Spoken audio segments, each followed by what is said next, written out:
Hi, everyone. Welcome back to Be Rich. This is our second attempt in recording this podcast today because me and Keshav failed to turn the mic on in the first one. So we actually had nothing but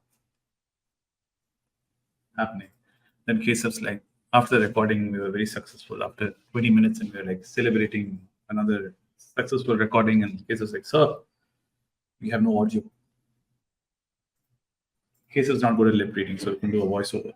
Otherwise, I thought Keshav do the voiceover.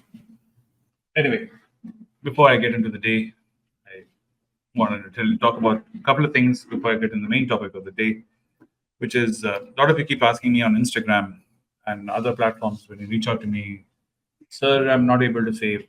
All my expenses are so tight. Cannot make any things. I cannot make any investment. What do I do? I also want to save, especially after yesterday's podcast, where I'm talking about the meaning of employment and why you should save and invest so you get your freedom, so you're not living in fear of anxiety of losing your job. So I thought I'd talk about a small example and pull Keshav into this conversation and ask him a couple of questions. Of course, he's not going to be shocked anymore because the first recording he was actually shocked. With this recording, since he knows what's coming, he's going to pretend to be shocked, I guess.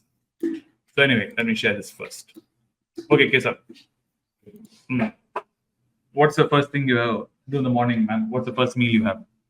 Tea and butter biscuits. Keshav has tea and butter biscuits. How much do you? 20. 20. 20. And after that, what do you have? What's your next meal? Lunch. Lunch. Yes. And how much do you spend on lunch? 40. 40. Okay, and then after lunch, your heavy snack is how much? Going to family snack. Or 50 or 40 rupees. Okay, 50. Then Then PG food, sir. PG food. Okay, so PG food, that's it. So Keshav spends around, he spends around 110 rupees a day, 365 days a year. So he spends around 40,000 rupees on his incidental food. So he spends around 40,000 on this kind of expense. So what I wanted to say was, if Keshav decided to make tea at home, buy a bag of biscuits instead of buying the biscuits every day, and he ran off, but usually has some kind of mixed rice for lunch. And if he's able to make his lunch, his mixed rice at home and bring it, he doesn't have to do it every day. I said at most days if he does this, maybe he can save on an average around 15,000 rupees a month. 15 a month. 15,000 a year. So that divided by 365 times 30, that's around 1,200 rupees a month. 1,200 rupees a month is what Keshav can save. If Keshav takes that money and he starts investing it monthly, let's say for 10 years, he stands to make around 4 lakhs. And this is what I wanted to say.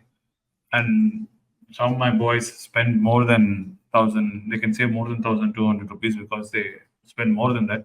So they do see Swiggy landing here quite often and them going out quite often.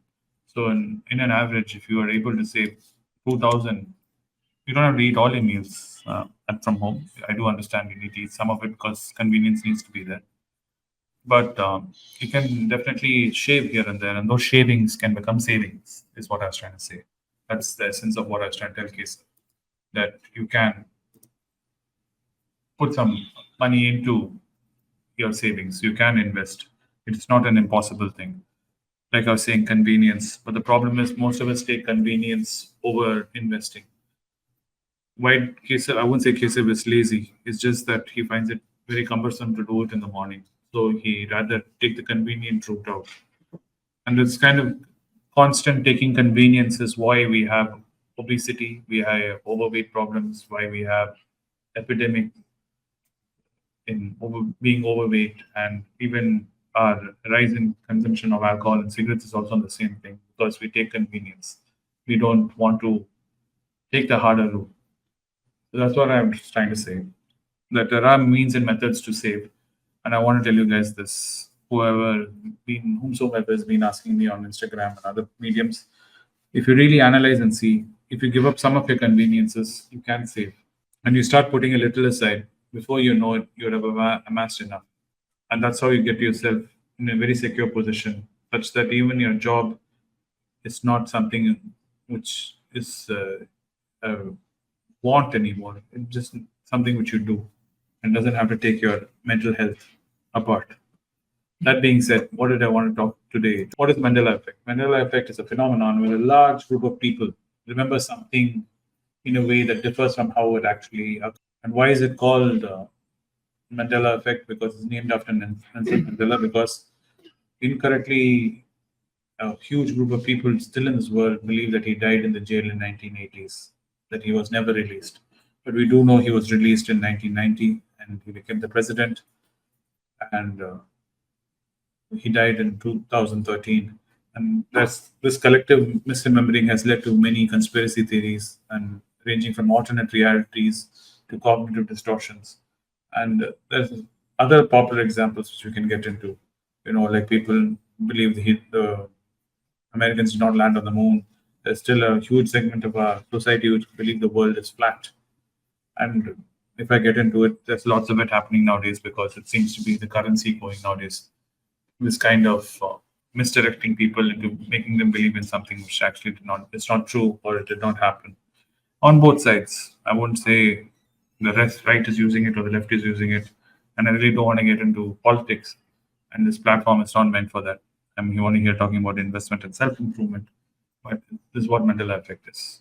So a lot of you might be wondering by now why Vinod is talking about Mandela Effect first thing in the morning and about all this. We all know that Nelson Mandela did not die in 1980s. True. But what does it have to do with value investing? Well, you might be surprised. Value investing has got a lot to do with Mandela. We have the perception versus reality. Perception versus reality is when a group of people can misremember certain event or details. The same thing happens in stock market. People perceive a value of a company to be actually might be different from what its intrinsic value is or what its true value is. So value investors like Warren Buffett, everybody, value investors like Seth Klarman, they all of them try and exploit this, where the market believes, the public believes that it has a certain value or doesn't have a certain value, and value investors know the true value and they exploit it. One often sees general public perception of a stock is influenced by the prevailing market sentiments, and much like how large groups of people can correctly misremember an event, the market can run after a stock and people start following each other without even checking. And value investors often go against the grain, avoid stocks that are popularly perceived to be valuable but are overpriced and seek undervalued stocks and what market tends to overlook. This herd mentality is what value investors avoid. The Mandela effect can also result in something known as cognitive bias, where our brains take shortcuts in processing information. This is happening to you right now. You might be riding a bike, going in your car, listening to the audio of this, or doing something else as you listening to this video, and you're not able to pay full attention. And because you don't pay full attention, your brain tries to store this information through a process of shortcuts. And in that shortcuts, you might drop important information. Investors are susceptible to this. What is there? Various cognitive biases skew their judgment, such as confirmation bias, which is nothing but only seeing information that confirms whatever your bias is. Like you only want to believe what you already know. You don't want to change that belief. Then you have recency bias and you have loss aversion. Recognizing this and mitigating these kind of biases is crucial to investing and being a value investor. Avoiding cognitive biases. Then due diligence. One lesson from Mandela Effect is important is to verify the information. For all value investors, rigorous research and due diligence are paramount to separate the perception from reality and identifying genuine investment opportunities. A lot of you would have seen Case's video with me in Money Page where we spoke on Learn to Earn about this so-called intrinsic value calculators. I wish there was one. There's some magic calculator that we can just put in the numbers and immediately it'll spit out should you buy or not buy. Then all of us can just use that calculator and become rich. And there is no such calculator. Of course, there are websites and formulas are out there, but do they work? No. If it did work, then all of us would be using it and all of us will become rich. Why is then everyone not rich? Because simply reason these calculators don't work. Like I was saying in that video, you have to do your research. You have to dig deep. You have to see where the information is. You have to see those numbers and see does it add up, does it match to what you're seeing.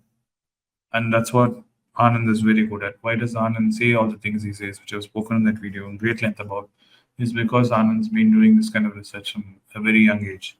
He's been following and tracking these companies for decades. So he knows what's happening. That's why he's able to tell you very clearly. And in companies which he has no idea about, he doesn't waste any time and doesn't try to flower it. He just says, no idea. I don't know. Which is the right way. You should know what you know and admit what you don't know. So, in essence, both this Mandela effect and value investing serve as a reminder that perceptions can sometimes be misleading, and it's crucial to dig deeper to uncover the true nature and the value of things. And it's important that you not only use these four things we spoke about, which is perception versus reality, herd mentality, cognitive bias, and due diligence, because in all things, in the day of WhatsApp forwards and social media pushing information on us, please do take time to check the information which has been given to you. It takes no effort when something is sent to you in WhatsApp or in Instagram or something to go to Google and type a few words and read about it. Check a couple of sources, see does it hold up, and you'll be much better for it. And I hope you found this video entertaining and informative as always. Today is Thursday. The weekend is almost upon us. I hope all of you are safe out there and do travel safely and have a wonderful and productive day. And I'll see you again tomorrow to do another one. Thank you.